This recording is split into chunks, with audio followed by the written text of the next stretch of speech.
once a minister was participating in one logistics conference. One of the participants, after the minister's speech, there were question answer session, and one of the participants was Bell CMD, Bharat Heavy Electricals Limited CMD, and he said that, sir, can I ask you one question? And he said, sir, you talk about logistic cost and making Indian businesses competitive and bringing down the logistics cost and ensuring faster connectivity and taking goods to the ports and export, import, bringing speed in that. And he said, sir, your ministry doesn't allow us to carry my heavy engineering material, which I manufacture. It takes almost similar time for me from my factory to setting up at the site. The transportation takes similar time as it takes in the manufacturing. And we were surprised to know that. So minister said, I am sorry, I didn't know this. I'll go and find out and we'll try to improve how we can do it better. So we went back and we started finding out what was the reason. We came to know that there was a process in our ministry where for carrying these heavy engineering materials like the power plants and other heavy material,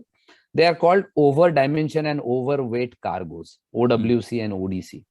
So these cargo, normally trailers are also of a huge size, very over dimensional, 100 wheels, 200 wheels and things like that. Wow. So to carry those goods on the bridges and our national highways, the responsibility was the transporter to go and do the conditional survey of the bridge, verify whether the bridge is capable of carrying that load, and then allow somebody to use it. When we started finding out, we thought it's not right. Minister said it is the responsibility of the serving agency to provide those facilities. So we decided to ensure that we make it online. Entire process was made online, permissions was made online. So when we said we must do our own conditional survey of bridges, we came to know that we didn't know how many bridges are there on our national highways. We didn't know numbers. We didn't had any database. From there, the whole Indian bridge management system started coming into effect. So then we thought, what's happening globally? What is the practices globally? Let's find out. So we went to study global practices, and based on that, we created an Indian bridge management system,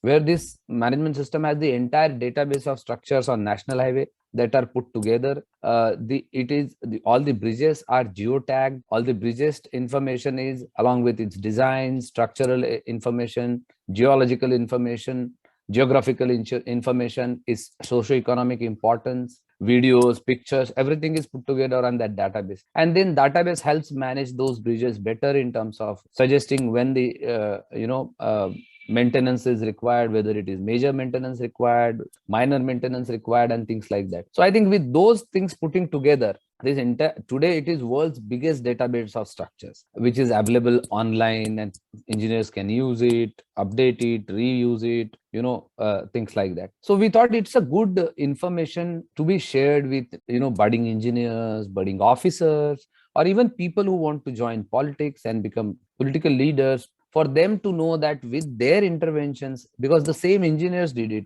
which were there in the ministry, Indian people did it. So we thought it's a right story to be shared with everybody. So we tried to narrate it in a very simple, readable format, like a novel, like a story, and kind of give that confidence and positivity to people that if we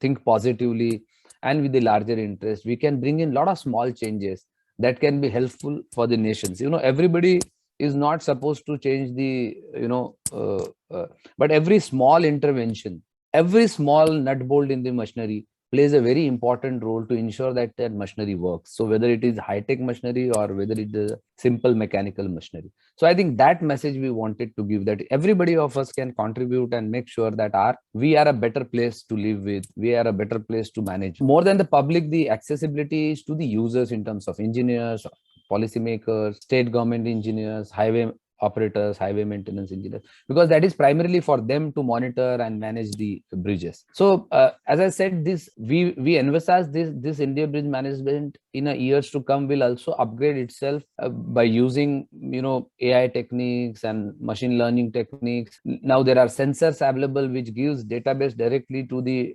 platform 365 days. You can put sensors on bridges and it can convey the message of whether earthquakes, whether heavy loading, whether it cracks, whether it is water seepage, all kind of information is feeded back to the system, and then system can alert well in time in terms of any challenges, any repair, maintenance, overall major maintenance. For example, Today, you cross any of the major bridge in a city, you will face a bump on every kind of a attachment.